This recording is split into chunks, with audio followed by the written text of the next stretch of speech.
Hello everyone, this is the Fat Philosopher, and I'm coming here with a little guitar review with you today. This is a guitar I originally picked up about 2 weeks ago. This is an Ibanez RG450 DXB in white. Actually, it only comes in white right now. And this is a left-handed model, which they no longer make. There don't seem to be too many reviews of this guitar on the internet, and so I thought I'd put one on there.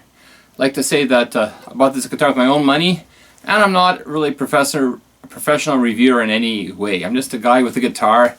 I thought maybe other guys that kind of are interested in this guitar might be wanting to see a video about it. So let's take a look at it here. So this is a 24 fret Wizard 3 neck on this guitar. It's 3-piece maple on the back there, and it's really thin. The radius really flat and thin. Actually, it's got a Wizard 3 neck. The radius is almost 16 inches. It's it's 15.7 or 400 millimeters. Ibanez is of course a Japanese company, puts things in millimeters, and it's one of my favorite points about this guitar here. It's really easy to play this such a flat and very thin neck, I find. Now, a lot of people don't like the really thin sometimes. I can understand that. Maybe like to hang their thumb over, but to play, like, if you want to, do a solos, it's really good for that, I feel. The frets are jumbo, but I believe they are not stainless steel. They're just nickel frets there on this guitar. Tuners are just regular tuners. There's no Goto locking or anything like that. And well, they keep fairly good tune. They're not my favorite. One thing I might change on that would be to put in locking. This is, of course, Edge tremolo system. But the person who had it owned before me, I bought this online through a pawn shop, and the previous regular owner decided to block the trem. And while he blocked the trem, he lost the trem bar and he lost the locking nut. So if somebody in the future wants this, they're gonna have to. You can get that parts in fairly cheap for about $50 for both of them, and you probably have to phone into Ibanez because a lot of secondhand parts shops might not have that particular brand. The fretboard is Jabota. It's kind of a darker wood with shark inlays. Also, I like shark inlays, and any thick and block inlays. If you're kind of a guy that needs to look at where you're on the fretboard, it's really easy to see. You know exactly where you are on this. And it's a bolt-on neck. It's got kind of contoured a bit. It's got a 4-bolt, but it's a very nice curve to it. So playing on the 24th fret is not too big of a hassle. Personally, I only know one song that actually uses either 24 or 33 or 23rd fret, but hey, at least I can play that one song comfortably on this. That's a bit for the neck there.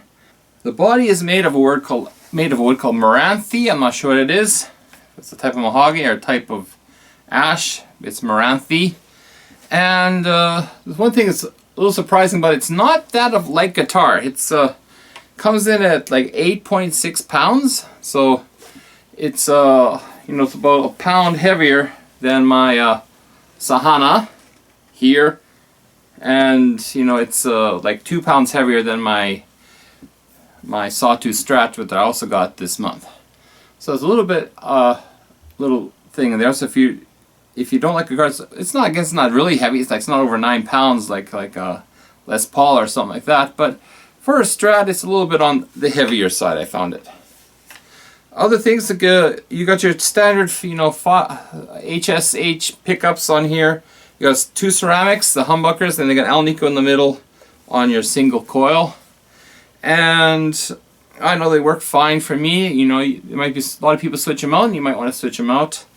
A lot of people, of course, they don't like the middle pickup on the Ibanez because they get their pick caught. I generally do not have that problem, but I can see how somebody might not like it there. Might prefer an HH style, like my ESP is like HH. It's a little bit, you don't have to worry about it so much going on it through picking up. Like I said, the trem is blocked off on this one here. It's got volume and tone, no pull push. Knobs come off really easy though. And a 5-way switch like your standard Ibanez does. Okay, so I bought this guitar because I was actually looking for a tremolo guitar. Almost all my guitars are hardtail, like my lovely Sahana here. It's got a hardtail, and so I was thinking I might be wanting to get a, to play around with a Floyd Rose type trem some way along the line. And this one came up at a good price, and so I jumped at it. It has a really bad, ding. Somebody took a good piece of paint out of there right by the fretboard, but hey, it's naturally relict, I like to say it as. It's got a neck pocket. It's got the paint crack, like a lot of guitars, when they get over 5 years, and people don't carry them properly by the neck, carry them like this, they get neck cracks. It's part of the game. It's nothing too surprising there, but otherwise the paint job's in very good condition, and so there's one big gap here. It looks pretty nice straight on. Like this model only comes in white for some reason, and of course this is left-handed, but it no longer comes in left-handed. Ibanez has been really cutting back on the left-handed the last few years. Like even right now, all you can get is either the very top or the very bottom. Well, you can't get a J Custom, but they have one Prestige on the RG line in left-handed. Then you get like a Geo. Like here's my daughter's Geo. This is a right-handed guitar. The Geo, that they have left-handed of these, but if you want something in the middle, like a 550 or something like that, or like a 450 here, they're just not making them right now. So it's been a little while on that. So this car, I think it plays great. Like when I first got it, I played for like 3 hours straight, didn't get tired at all, and I felt the music really flowing out of me really nice. First of all, it's kind of the body shape. First of all, like I said, it's a little bit heavy. Also, it's kind of blocky. It's like a nice right angle cuts here. Even like you're looking at it straight on, it looks like it's curvy, but it's not at all. Like this, it's like really blocky, and it's not. It has a caught belly cut. It has a little bit of an arm cut, but not much. While this ESP is all beveled, like all around, thick in the middle, but very thin on the sides. That's why it's like a pound lighter than this one here. So without a little bit the shape and the weight on it, I kind of like this one a little bit better for that. This one maybe has a little bit better neck than the ESP. The ESP is actually newer, so I'm actually not quite for it all. More pickup options on this one than the ESP. I can see why people like these guitars. They are got the cool look to them, and if you like shreddy guitars with thin necks, this is kind of a guitar for you. It's got a Wizard 3 on it, very thin. You can fit your whole hands around it really easily. If you're the kind of guy that wants to learn solos and stuff like that, this would be a nice guitar for you. If you like a strumming the chords away, this might not feel the best maybe.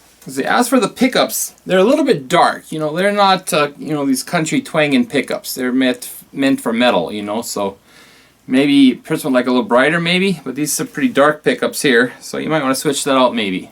Maybe put some playing demos on here too.